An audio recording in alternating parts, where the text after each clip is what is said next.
Anies Baswedan dikabarkan akan membentuk Partai Perubahan dengan logo partai adalah burung hantu. Kita lihat. Anies, Presiden Perubahan Indonesia, dan ini adalah logonya Partai Perubahan Indonesia yang akan dibangun Anies Baswedan pada pemilu 2029 yang akan datang ya. Anies Baswedan diperkirakan akan membuat partai baru yang dinamakan Partai Perubahan. Anak Abah ini yang mengusulkan adanya Partai Perubahan dengan logo burung hantu. Ya, luar biasa. Anies Baswedan akan buat partai baru dengan Partai Perubahan berlambang burung hantu. Mantap. Dan ini adalah iklan Partai Perubahan Indonesia ya, Partai Perubahan Indonesia yang diadakan atau dibuat oleh abah-abah, anak-anak abah ya.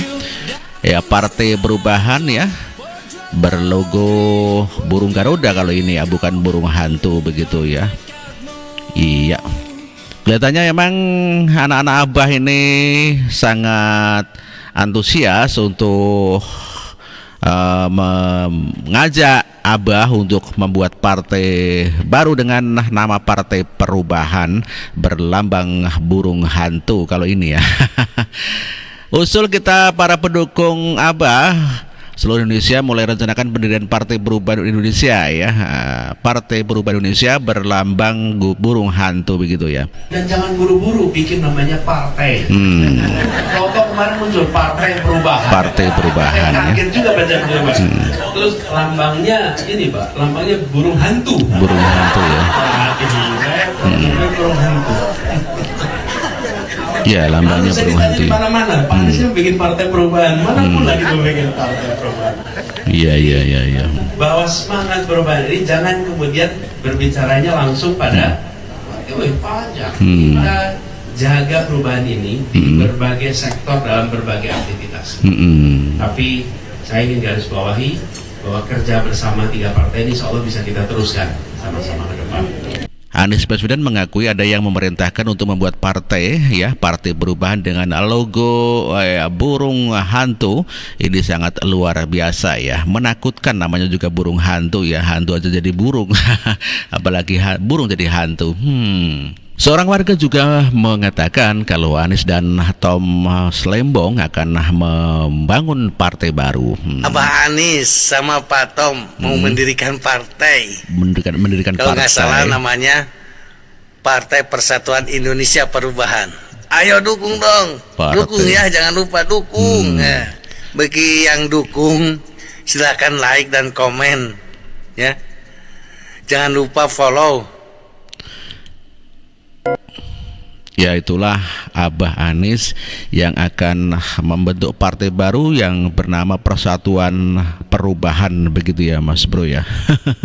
Dan namun demikian pada Pilpres kali ini warga kecewa dengan Anies Baswedan yang dikatakan adalah beda dan merupakan adanya membawa perubahan. Namun demikian dia cuma petugas partai. Dan yang sangat kita kecewakan adalah ternyata Pak Anies ini menjadi petugasnya Partai Nasdem. Anies jadi petugas Partai Nasdem itu dikatakan ya. Punya surat itu yang artinya berarti dia ada keinginan untuk itu, lalu kemudian tiba-tiba berbalik menjadi cawapresnya PKB karena Nasdem kemudian membuka komunikasi dengan PKB.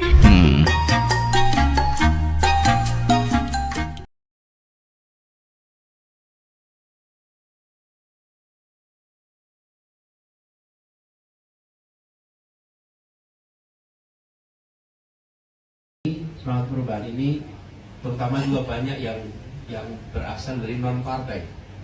Non partai itu jaga semangat itu dan jangan buru-buru bikin namanya partai. Kalau kemarin muncul Partai Perubahan, saya kaget juga baca video Pak. Terus lambangnya ini Pak, lambangnya burung hantu. Burung hantu. Lalu saya ditanya di mana-mana, Pak Anies ini bikin Partai Perubahan, mana pun lagi tuh bikin Partai Perubahan.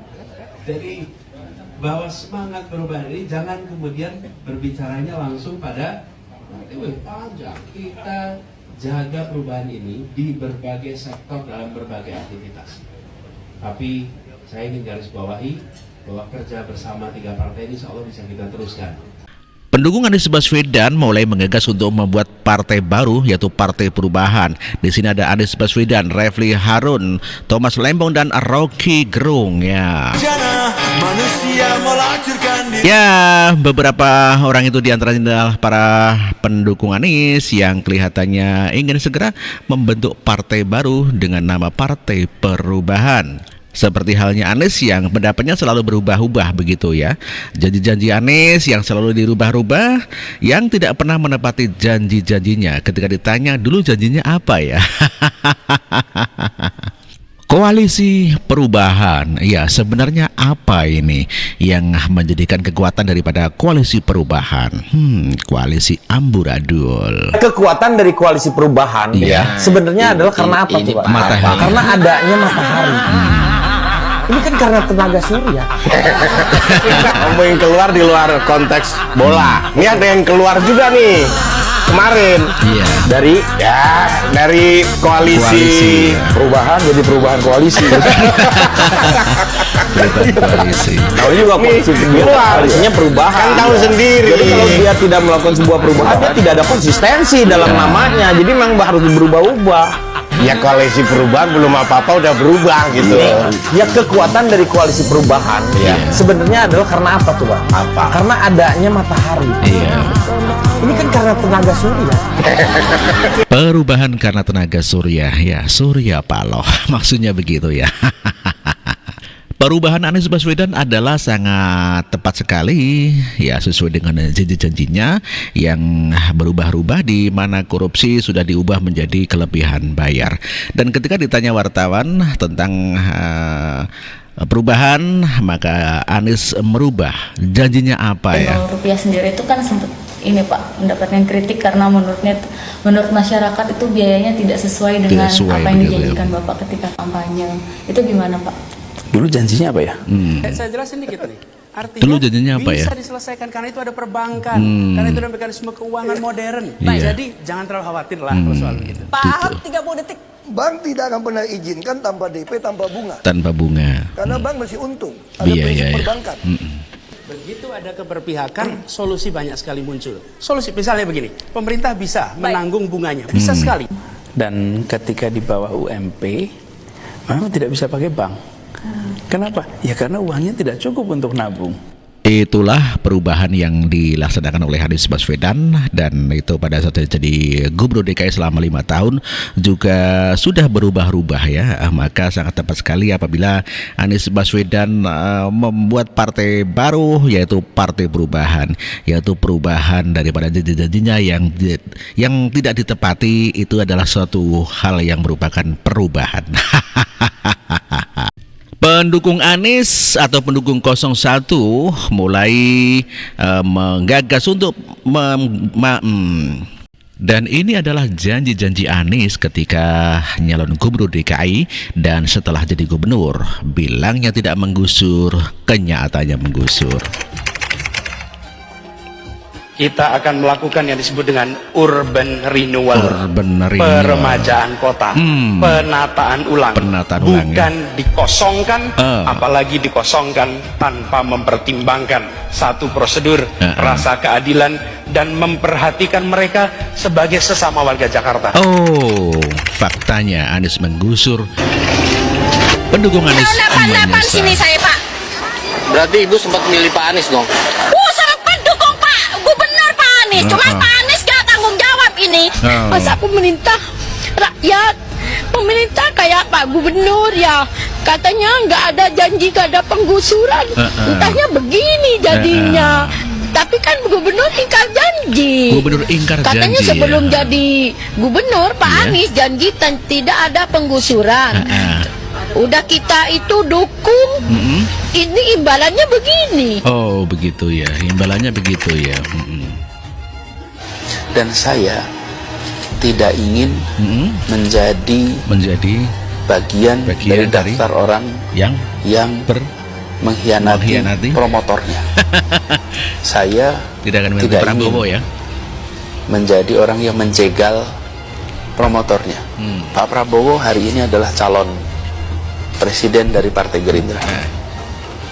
Saya tidak mau menjadi orang yang dibawa untuk berhadapan dengan Pak Prabowo dan menghentikan Pak Prabowo. Saya tidak mau. Dan saya katakan itu kepada siapapun yang datang kepada saya untuk berbicara tentang calon presiden. Saya menyatakan bahwa dengan penuh rasa tanggung jawab saya menerima pencalonan sebagai Presiden Republik Indonesia tahun 2024. Siapa presidennya? Anies Baswedan. Apa partainya? Siapa presidennya? Anies berjanji membangun manusia Sudah bukan berkali-kali benda garis bawahi. mati. Kami mengatakan berkali-kali sejak dulu konsentrasi pada manusia, manusia. Jangan hanya konsentrasi pada pembangunan benda-benda mati yang indah difoto dan bisa ditunjukkan dalam 5 tahun hasilnya. Justru yang harus ditonjolkan adalah pembangunan kualitas manusia. Begitu ya Mas Bro ya.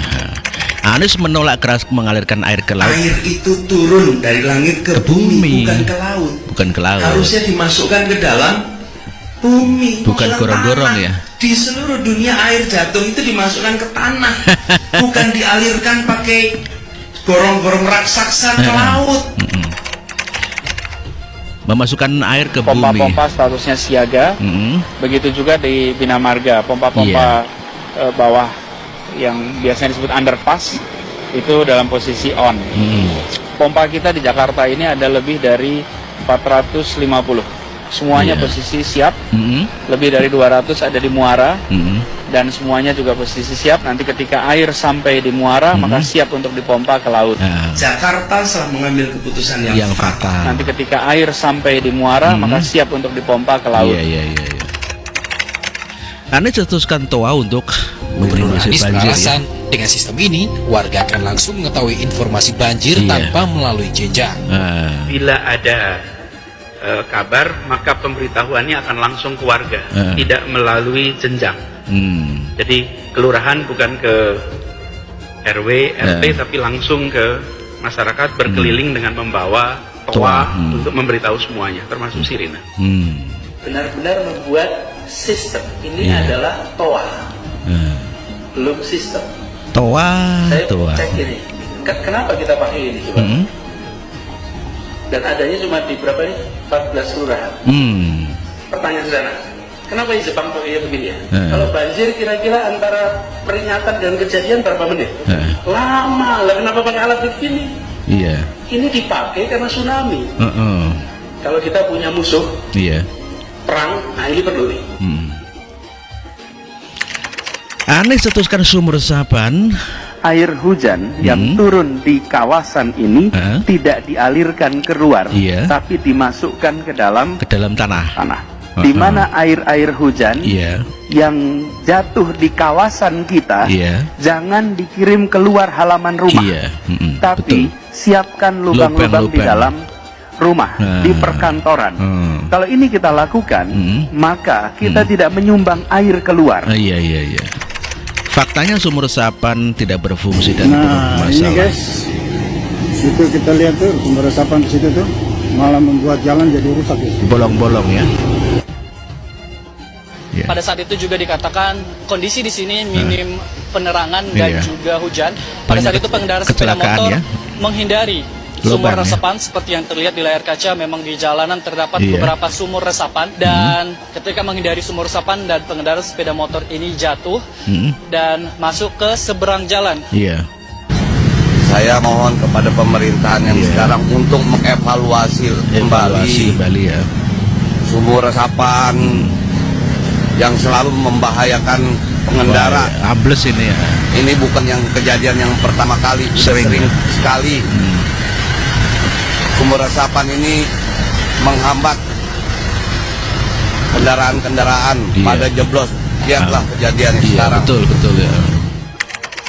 Anies menggagas transportasi manusia adalah kaki. Apa alat transportasi yang dimiliki oleh hampir setiap orang? Mayoritas akan menjawab sepeda motor.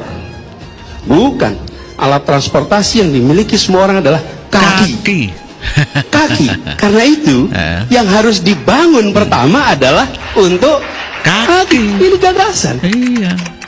Anda menyebut banjir Jakarta disebabkan air karena kita mengalami kondisi yang cukup ekstrim ya. Sebagai contoh, pekan lalu hujan ada yang 140 mm sampai 180 mm yang biasanya dihitung harian 140, 180 itu sangat lebat, bahkan 180 bisa bilang ekstrim.